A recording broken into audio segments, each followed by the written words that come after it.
unbelievable. And I'm expecting and I'm hoping that we have another crazy tournament run like this year.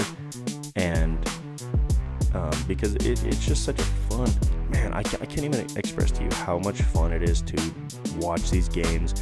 What's up, everyone, and welcome back to another episode of the OT and OT podcast, the show where we go overtime on all things sports and off topic on everything else.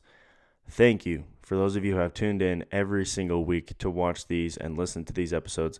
I sincerely appreciate it. We are 5 episodes in, and I could not be more excited to be continuing to film this and to share with you guys my opinions on sports and my thoughts on everything that comes with sports and everything that we could off topic about. I appreciate you coming in. If you're not subscribed already, please hit that subscribe button so you can be reminded of when the episodes drop and you can continue to watch. And even invite some of your friends to watch along. Some of them might be sports fans or just your family, your grandma sitting on the couch at home, whoever it may be. Invite them to watch the show. I sincerely appreciate it. Thank you. And let's hop into today's episode. And this is going to be one of my favorite ones up to this day. If you know and you're a sports fan, you know this time of year, the best time of year in my opinion, comes around, and it is when everybody gets so excited about what we're talking about. March freaking Madness. Now, there's not much. There's so many things that you can talk about with March Madness, and we're going to hit on a couple of those things, but I know there's so much excitement behind the entire tournament, about the entire time of the month. And to me, I get so excited, and I'm not even an avid college basketball viewer year round.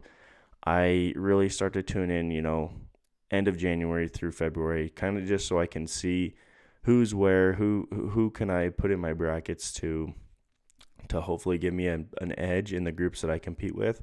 And at the end of today's episode, which is going to be recorded later, I will be showing to you guys my bracket predictions, and we'll see how things go throughout the tournament. I'll as the weeks go on, I'll kind of give you guys updates about how things are going, who I've put where, and if my bracket is still doing okay. So without further ado, let's hop into it. All right. And like I've said, this is my absolutely favorite time of the year. I love the hype behind the brackets. I love the fact that, being able to create a perfect bracket is so slim. It's like zero, like it is such a small number compared to any other thing on the entire planet, that when somebody does it, if somebody ever does it, it is going to be a monumental moment. That person deserves a lottery prize that, is just astronomical compared to what the actual lottery is. I actually wrote down kind of the statistics about a couple things through March Madness. From what I read, an average of 60 million people in America fill out at least one bracket every single year. And it said roughly you can estimate somewhere between 60 and 100 million brackets filled out every single year between everybody that plays March Madness. And then I also looked up the chances of getting a perfect bracket. This number was absolutely bananas when I saw it at first. The chances of you getting a perfect bracket is less likely to happen than you getting struck by lightning. It is less likely than winning the lottery, the Powerball, I think is what it said. And it is by millions of times more that it is unlikely for you to fill out a perfect bracket in March Madness. That number to fill out a perfect bracket for March Madness is 1 in 9.2 quintillion. Now, that stat goes along with if you gave a random person the bracket and you said you need to fill this out, every matchup you are going to choose a winner and you're going to move them on to the next round. This is somebody maybe that's never heard of March Madness. And their chances of filling it out perfectly is 1 in 9.2 quintillion. That's just straight up. You fill it out, no logic, no knowing stats, nothing like that. But it then went on to say, okay, if you can use statistics and you can strategize, based off of the matchups, based off of who's performing, then you actually increase your chances to 1 in 120 billion if you go off stats and everything like that. So it does diminish, like it does raise your chances of getting it perfect, but even still, 1 in 120 billion. 1 in 120 billion. Now, you think about the amount of brackets that have been filled up over time. That number doesn't quite check out with exactly how many have been filled up, because you have roughly 60 to 100 million a year. You take 10 years, that's a billion. So eventually somebody possibly will get a perfect bracket, but that's if you use every stat, you use everything that you can do to create a perfect bracket. That still doesn't take into effect the upsets, the Cinderella runs, and things like that. So even if you were perfect and you knew everything about every single team and their stats and everything that goes along with that, it's still you can't weigh the unpredictable. That's why it's unpredictable. There's no way you can predict what's going to happen. So, just personal opinion, do I think that there will ever be a perfect bracket? Probably not, because it's just so unlikely for it to happen. And I will say the majority of brackets are getting broken within the first day of tournament games. Not all of them. There's some that have gotten, I think it said the furthest person to get in the tournament, I think, filled out 49 correct games before their bracket got busted. And from what I'm remembering, I believe that was in like 2017 to 2019 range. I think it was when Baylor went on that deep run and they actually chose the other team. I don't remember who, but I believe it was Baylor that messed up their bracket. I can't remember. Maybe that's wrong, but if you know the year and the bracket, put it down below in the comments. So yeah, this is one of my favorite times of the year. I always try to get people together to come with me and do the bracket challenges together. And I try to throw in a little bit of money here and there, but I'm nothing crazy. Like, I'm not saying, hey, you got to pay $50 per bracket or whatever, but something simple. This is so fun. Even those people that don't know basketball, like my wife doesn't necessarily keep up with it at all, but she's usually always willing to do it. And sometimes the tactics that she takes to fill out her bracket are unpredictable as well. So she usually does better than me somehow, and I always get very upset that I do terrible. But it's all part of the game. It's all part of the fun, and it's just so enjoyable. If you have not ever filled out a March Madness bracket and you're thinking about doing it or you want to do it, please do it, because it is so fun and you will get addicted. I look forward to this time of the year so much, and there's just so many things that go on with it. You get to watch basketball all day, every day for 3 weeks. Like, sorry about that. Got interrupted by my child. Anyways, along with the theme of, we're talking about unpredictability here. And along with that is, the fan connection. That drives people to become more connected to teams that have gone on Cinderella runs, the underdogs in every matchup. I myself usually root for the underdog, even though, in my bracket, I put a lot of, higher seeded teams to win. I always love to see an upset. I love to see those because they're so fun to watch. It's so fun to see a 16 seed dismantle a number 1 seed. Even if it's just for a half, if the 16 seed leads after the first half, it's like, heck yeah, this makes the game 10 times more exciting. It is so much fun to watch. But also with that, it comes with a lot of pressure.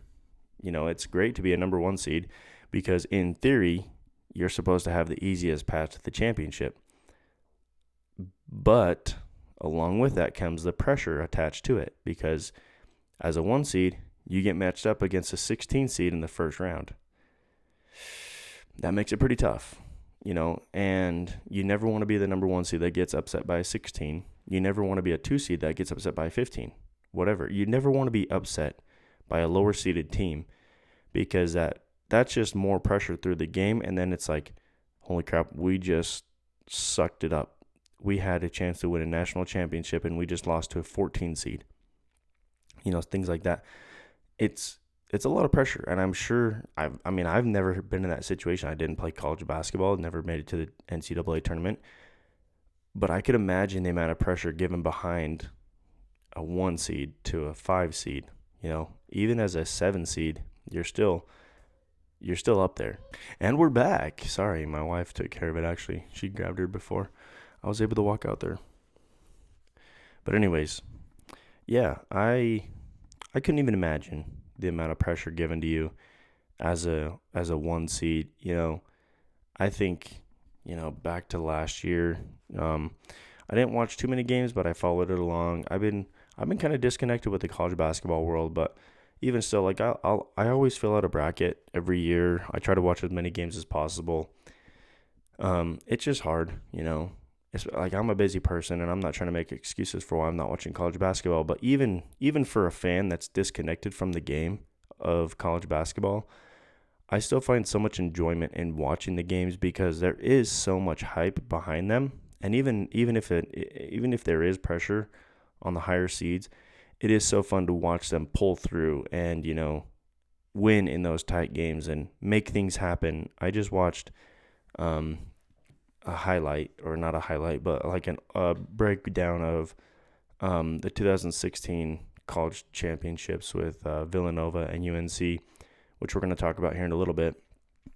And there was a point in the game where North Carolina was down, with short time, down by 3, and they needed a 3 to tie it up with a small amount of time left, and one of their athletes made a great move and was able to knock down probably the most improbable shot that I've ever watched in a college tournament, and they tied the game up.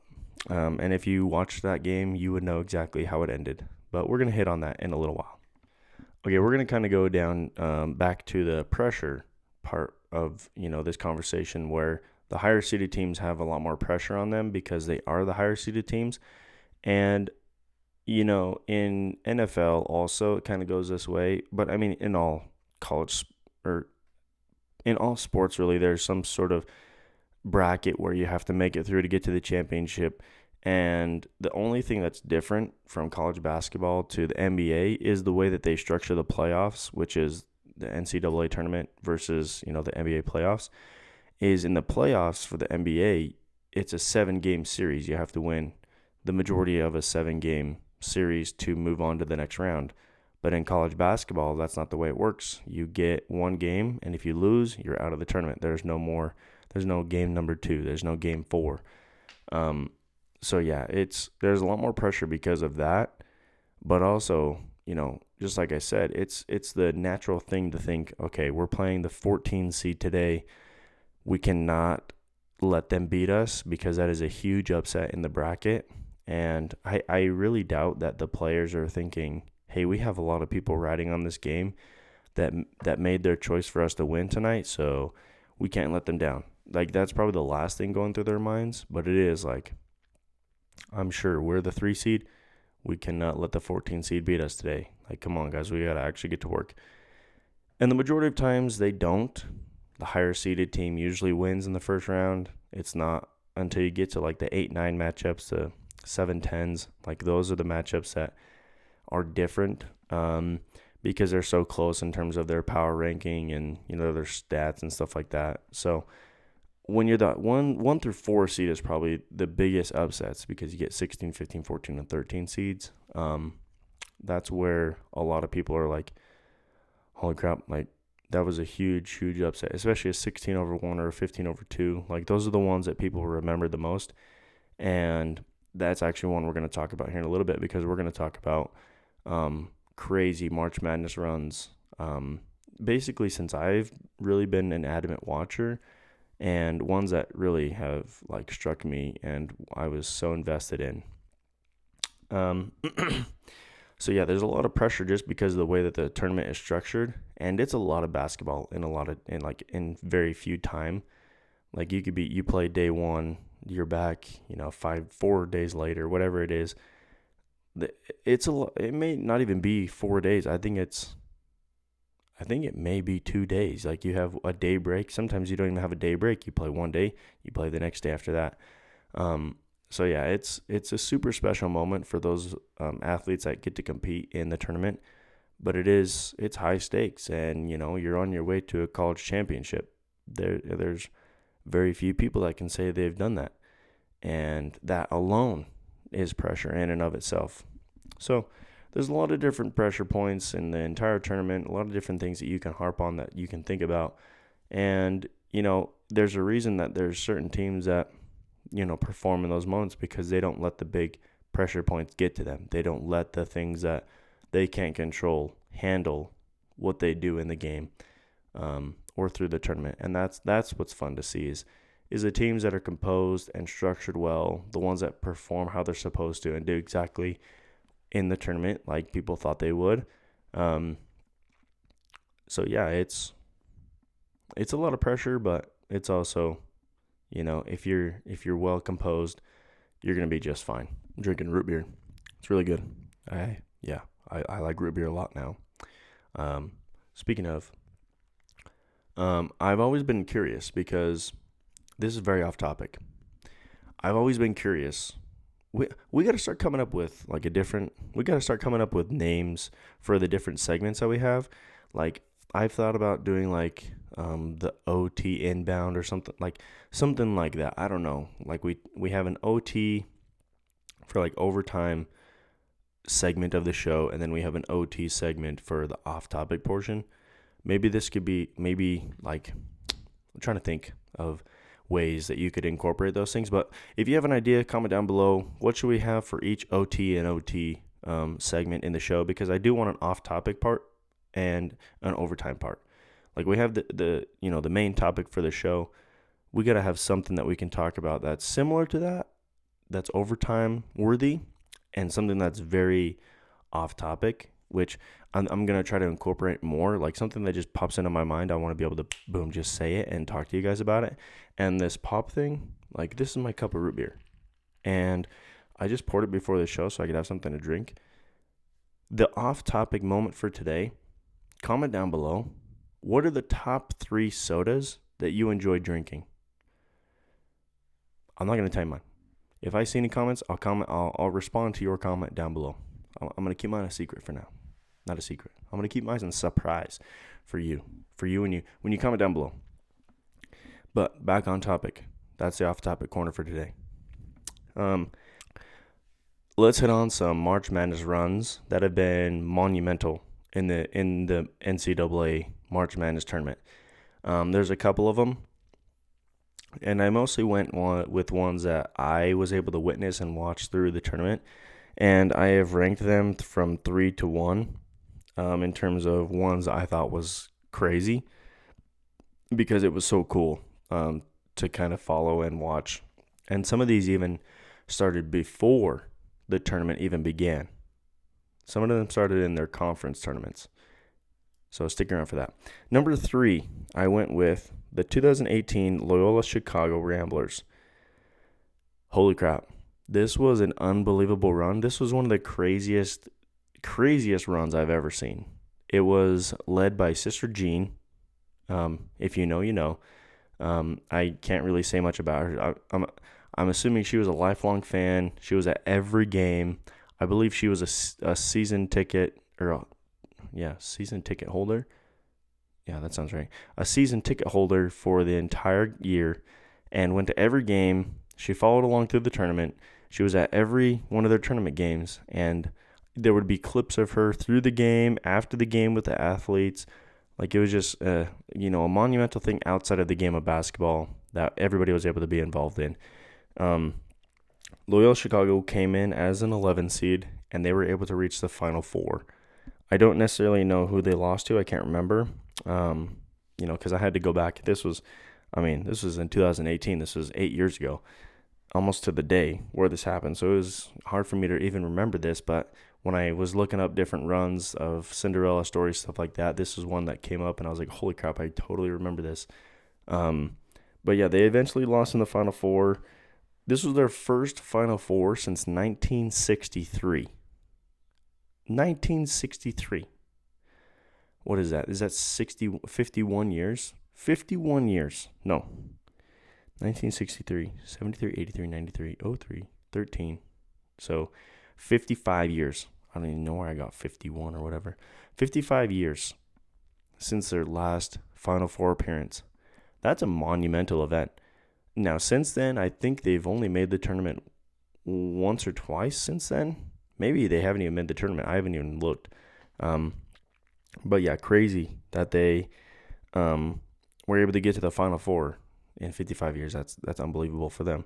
Some monumental moments through the tournament. They hit buzzer beaters versus Miami and Tennessee.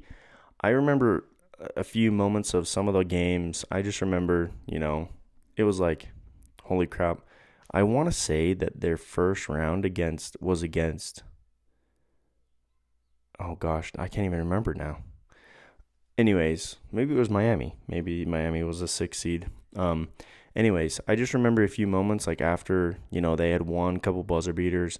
I just remembered them all like storming the court like, holy crap, we've done it. Like, you have to win, 64-32, 16, 8-4. You have to win 4 games just to get to the Final Four. So you have to win the field of 64, the field of 32, and then you get down to 16 to 8 to 4. Yeah, so unbelievable moments for them. Crazy. I don't even know if any of those guys ever went to the NBA, anything like that. I didn't check up on that, which I should. It'd be cool, honestly, if we can get one of the guys that played for one of these teams one of these years. It would be cool to get them to comment down below, see where they are, check up on them. Maybe I'll try to look them up on Instagram, see what I can do, reach out, and yeah, maybe get some of their stories on how they felt through these tournament runs, because unbelievable moments. I mean, anytime you get, anything past an 8 seed to the Elite 8 or to the Final Four, like that's an amazing thing to accomplish, really. Like, that's so cool for them. And, for an 11 seed to make it to the Final Four and unfortunately lose at that time, you're one game away from punching your ticket to the national championship. So cool. So cool that they were able to make that run and have Sister Jean along the ride with them. My number 2 spot in 2022, the St. Peter's Peacocks. Wow. This was an unbelievable run. This was a 15 seed that made it to the Elite 8. Now, not many teams can say they were above a 12 seed and make it even to the Elite 8.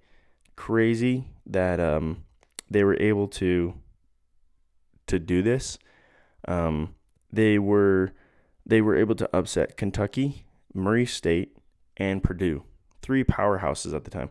And I do believe that Purdue had Zach Edey at this time. I could be wrong about that, but I do believe that he was their center at Purdue at this time. And if you know who Zach Edey is, dude is a freaking giant. And I remember watching a couple of games. I think it was when they played Duke. When Purdue played Duke that year. Maybe they didn't play Duke that year. I can't remember. Maybe it was the year after that. But anyways, when Zach Edey was on the floor, it was almost impossible for teams to score in the paint because he's just so large, he's so tall, he's so big, he got a great basketball IQ, and I could be wrong. I don't even know if Zach Edey played for Purdue at this point, but I believe he did. And for St. Peter's to go in and upset them, if I'm not mistaken, I would assume that at this point they would have been like the 3 seed to the 4 seed, something like that. But anyways, crazy time. They made it to the Elite 8.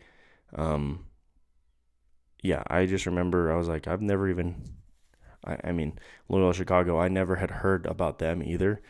Just like St. Peter's, I never heard about them either. Yeah, and St. Peter's was the lowest team or lowest seed to ever make it to the Elite 8 as a 15 seed. Wow. Impressive stuff. Crazy things. Same. I haven't checked on any of those guys where they are now today. It's hard to say that they could have made it to the NBA because, there's a reason teams don't know or people don't know about them because they're, on the smaller end of the schools. And, they're not competing in huge venues until, obviously at this point. And then sometimes you have a straggler, really perform through the tournament as, St. Peter's did. Cool. And honestly, Peacock, that's a sick mascot. Cool. Like, whoever came up with that idea, sick mascot. I loved the jerseys. The uniforms were sweet. I just remember they're like a navy with white and stuff like that. I do believe they made the tournament the year after that, and I think they lost in the first round. But anyways, yeah, cool stuff. And then to hold my number one spot, now I mentioned this, that I was going to talk about this game after North Carolina versus Villanova, National Championship 2016. So as you can tell, I'm at least a fan of one of those teams, and that team is North Carolina. And the reason being is I'm a huge Michael Jordan fan. I love Michael Jordan. And obviously that would lead me back to North Carolina. I've loved their team ever since I've liked them longer. I think that's the one team that I've liked the longest through watching sports. I've loved watching them. I think their colors are sweet. I love their jerseys. I love the little diamond pattern that they have down the side. So I'm a huge North Carolina fan. At this time in 2024, the NC State Wolfpack.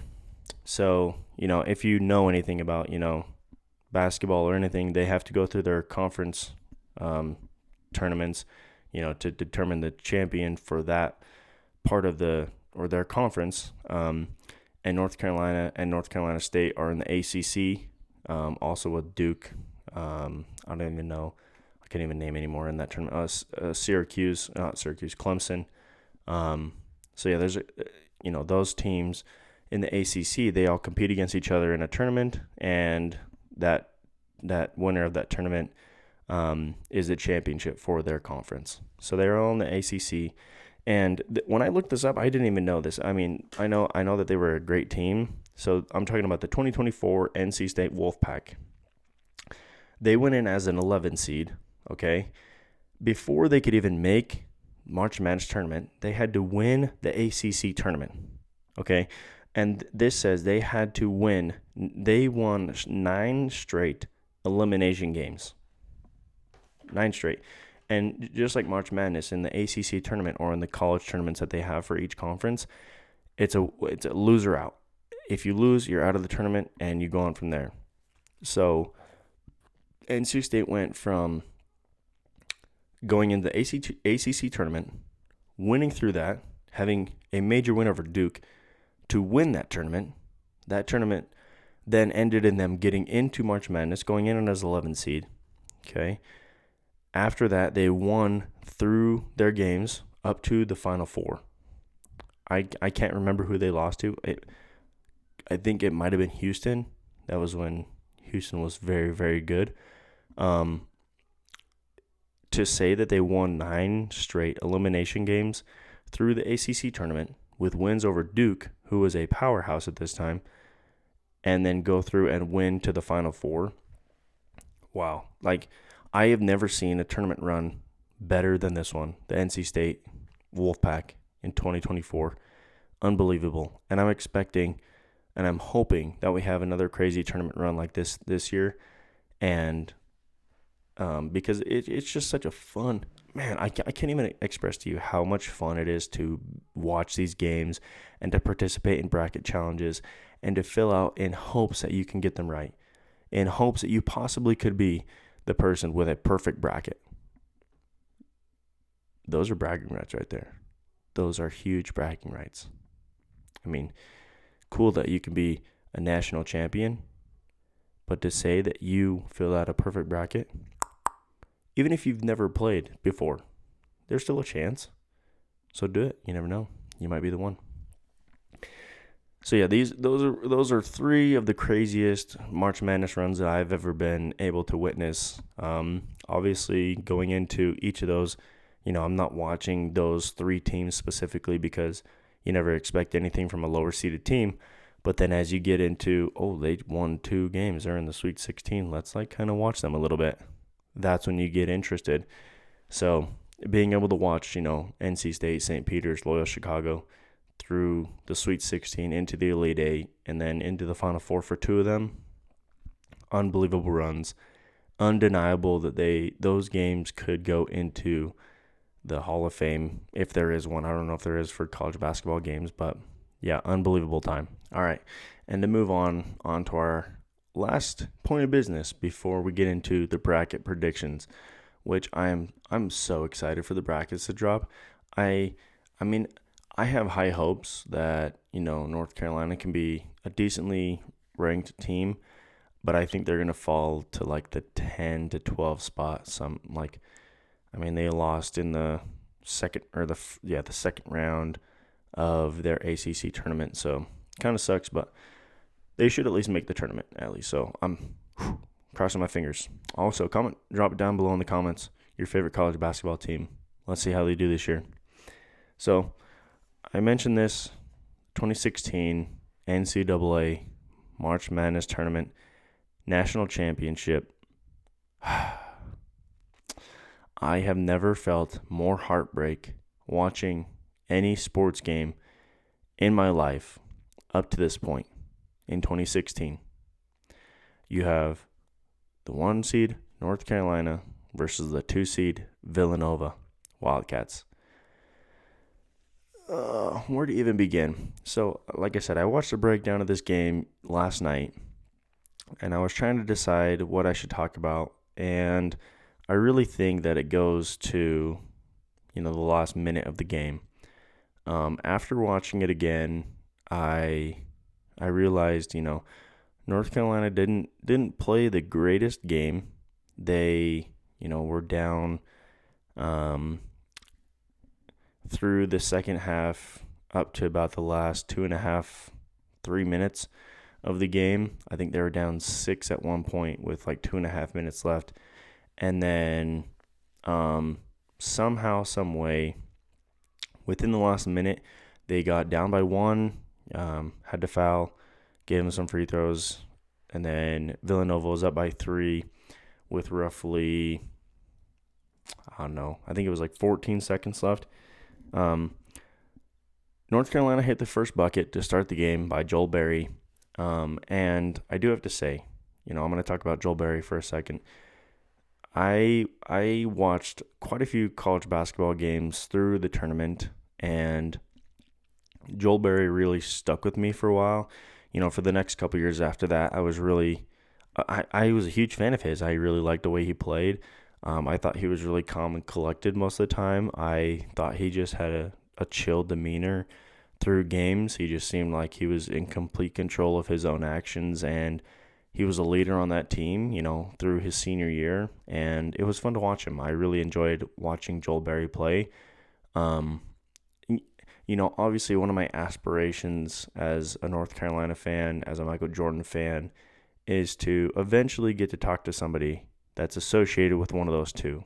So if I could ever do that, if you have a connection and you're wanting to help a guy out, man, link me up to someone that has played for North Carolina or is associated with somebody at North Carolina or who knows Michael Jordan, or you are Michael Jordan, please reach out, because that would be, a once in a lifetime experience for me.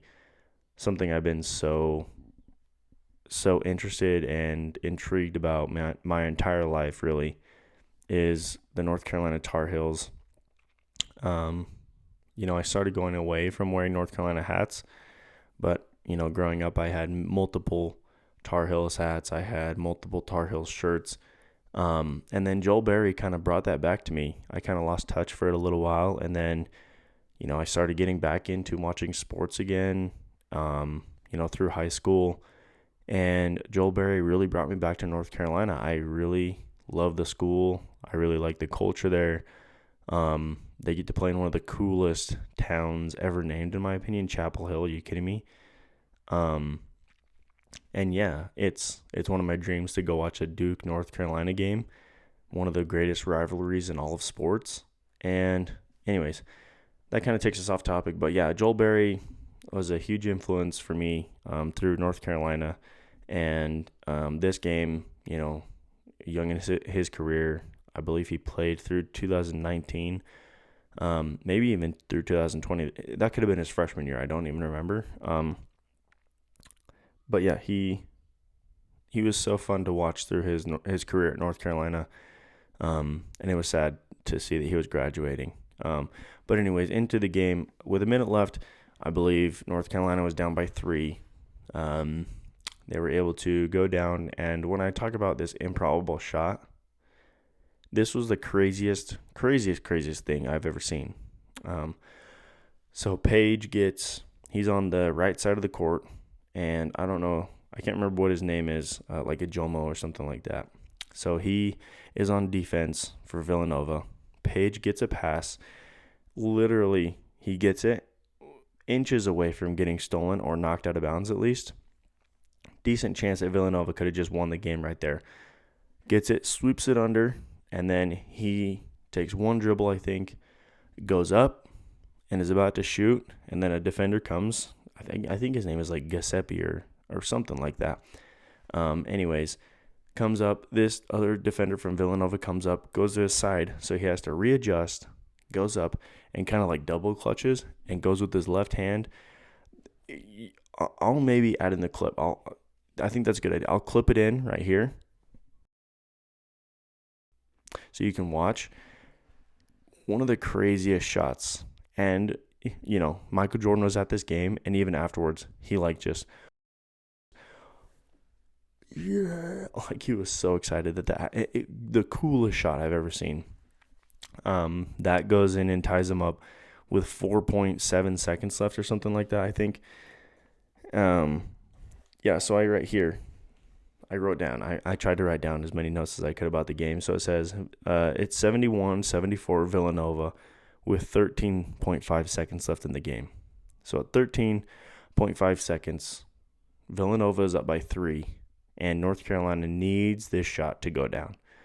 And like I said, Page gets the ball. He sweeps it under the defender, takes one dribble, goes up, has the double clutch, boom, goes with his left hand, kind of bangs around the rim a little bit, drops in. It's a tie game with 3.7 seconds or 4.7 seconds left to go. Now, when I say this is the most heartbroken I've ever been, I mean, I was legit like almost to tears, because this is the year that I really got back into watching March Madness. Through junior high, I didn't really know about it. One of my teachers, put together, just the student brackets that we would all fill out and put up, and I was just like, okay, this is cool. And then into high school, when I was really getting into it, I was like, oh yeah, this is sweet. I was getting back into liking UNC and watching them.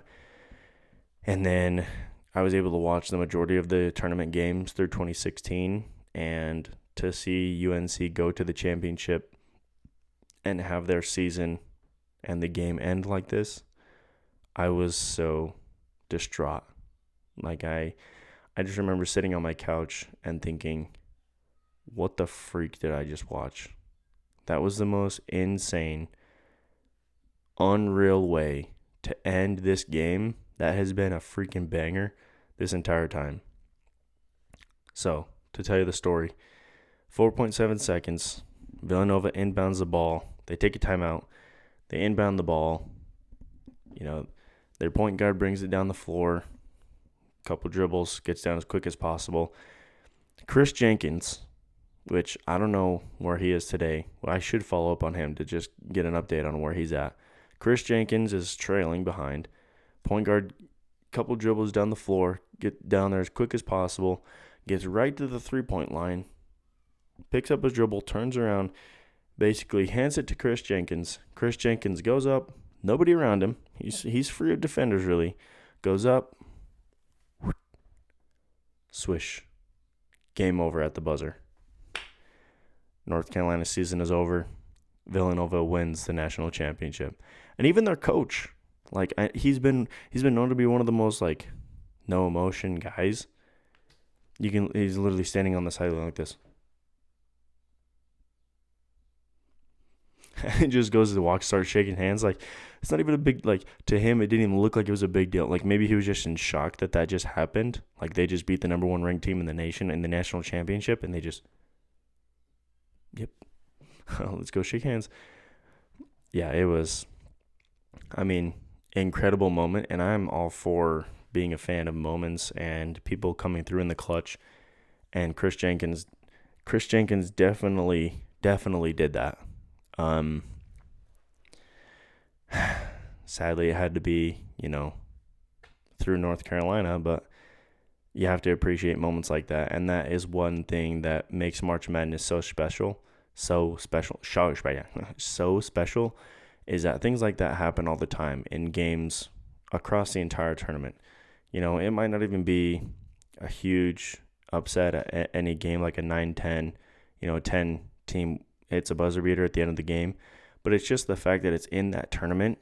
It could be so insignificant in terms of where the game is at in the tournament. Like it'd be the first round, like I said, a 9 versus 10 or an 8 versus 9. And it just means so much to those teams because it gives them a little bit of hope. It raises their chances of going to the national championship and winning just by that much more. So even if it's an insignificant game, to other teams, to them it's a glimmer of light at the end of the tunnel. It's them having, a deeper vision of where they want to get to in the tournament, and that's what makes this time of the year so cool for the teams and for us being able to watch it as viewers, because we get to see these happen every single year. We get to see moments like this change people's lives. Like there are people that are known as March Madness legends that maybe don't necessarily get to go to the NBA.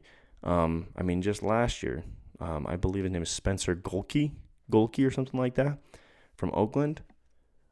Dude got his team past the first round because he hit 14 threes or something crazy like that. Like it was just an unbelievable performance. And I think I heard something in a video this morning. He scored like 35 points off of 2 dribbles or something like that. Unbelievable things like that happen every single year. And we sometimes miss it because it's just like, oh, that's a 14 seed. Nobody cares. It's a 16 seed, whatever. Like those things happen every single year. And that's what makes this time of the year so special. So we are not done for this episode just yet. I will be back later tonight when the brackets drop. So please stay tuned. I will be revealing my bracket predictions, and I'll get back to you ASAP. All right, and we're back. And wow, can I just say, this is the year of no-name schools. And not to be rude to any of the schools that are in right now, but I have not heard of a few of these different schools in the tournament. So basically what I'm going to do now is that we're into the bracket. We have the official bracket. We have every game set except for, the first 4 games that need to be played. And I'm going to go through, I'm going to put on the screen each seed and the teams as those seeds. So we're going to start with number 1. We're going to work all the way down to 16. And then I'm going to give you my predictions for Final Four, National Championship, and the National Champion. So without further ado, let's get into it. So this is going to be pretty rapid fire. I'm going to put on the screen. Obviously, you can look it up if you want, but I'm going to tell you just so I can vocalize this to you guys as well. Okay, so number 1 seeds, we have Duke, Florida, Arizona, Michigan, stacked. 2 seed, Iowa State, Purdue, UConn, Houston. 3 seed, Michigan State, Illinois, Virginia, Gonzaga. 4 seed, Arkansas, Alabama, Nebraska, Kansas. Now, can I just say, 1 through 4 seeds, that's 16 teams. These are some historically very good teams. I expect a lot of these teams to do well in the tournament. Okay, going now to number 5 seed. We have St. John's, Vanderbilt, Texas Tech, Wisconsin. 6 seed, we have BYU, Tennessee, UNC, and Louisville. Obviously, I'll be rooting for the number 6 seed, UNC, all the way. But realistically, not so much. 7 seed, we have UCLA, St. Mary's, Kentucky, and Miami, Florida. And 8 seed, Villanova, Georgia, Clemson, Ohio State. A lot of these teams are repeaters every single year, and it's good to see a lot of these teams there. And like I said, this is when we get to the point where I'm starting to see schools that I've never heard of before. 9 seed, TCU, Iowa, St. Louis, Utah State. 10 seed, Missouri, Santa Clara, Texas A&M, UCF.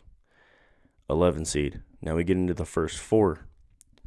Texas, NC State, Miami, Ohio, SMU, and then these two teams have their automatic bids, VCU and South Florida. So the first 11 seeds that I read, those four teams are playing in the first four games. 12 seed, Akron, High Point, Northern Iowa, McNeese. Now I've heard of all of those ones, and we're getting into the point where I've heard of all those up to now, up to the 13 seed, which the 13 seeds are Troy, Cal Baptist, Hawaii, and Hofstra. Where is Hofstra? 14 seed, Wright State, Kennesaw State, North Dakota State, and Penn. What? 15 seed, Idaho. And if you didn't know, Idaho is where I'm from, so I am somewhat rooting for Idaho. I am more of a Boise State kind of guy because I live closer to there, but it is so cool to see the University of Idaho represent the state, so go Idaho. So we have Idaho, Furman, Queens, North Carolina, and Tennessee State. I knew that there was probably a Tennessee State. Never have heard of them, but Queens, North Carolina, didn't even know that was a thing.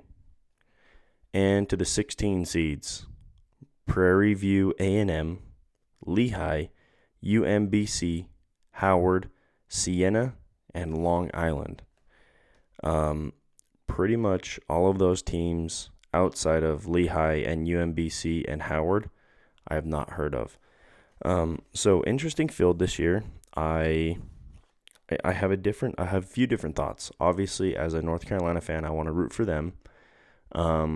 Realistically, what I think is going to happen is I expect them to get through the first two rounds and then lose in the Sweet 16. That is probably what's going to happen.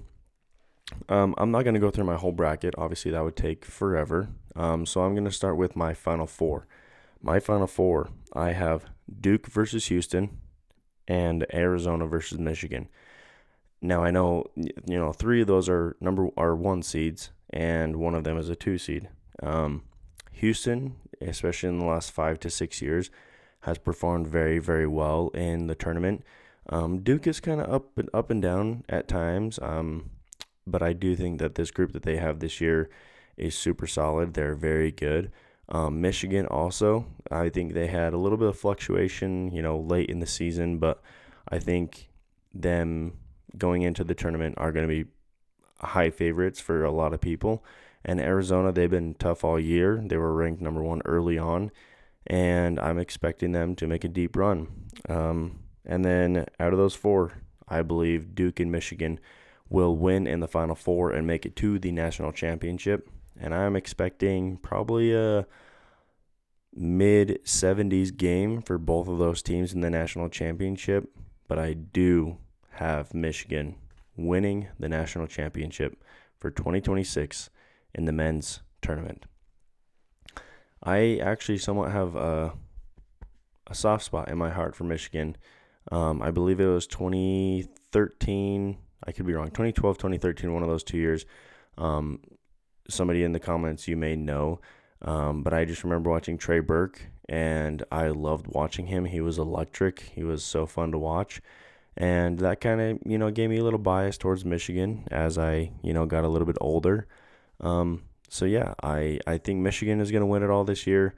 Comment down below who you think is going to win. Comment down below your favorite player for your favorite team. I know I said earlier today that I wanted you to comment your favorite team. Comment your favorite player for that team as well. And, like I said, this is the best time of the year. This is my favorite time of the year, especially in terms of sports.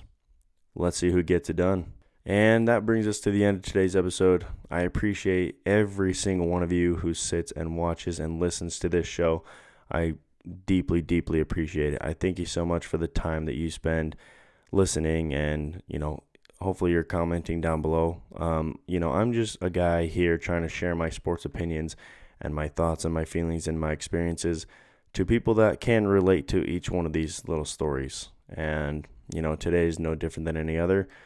We dove deep into, something that I like, something that I enjoy, and I know millions of Americans also enjoy the same thing. So thank you for tuning in. I appreciate it. Please comment down below. Please hit that subscribe button. Let's build this channel together. If you have any sort of talking point you want me to hit on, please comment that down below. Thank you so much. Until next time, peace.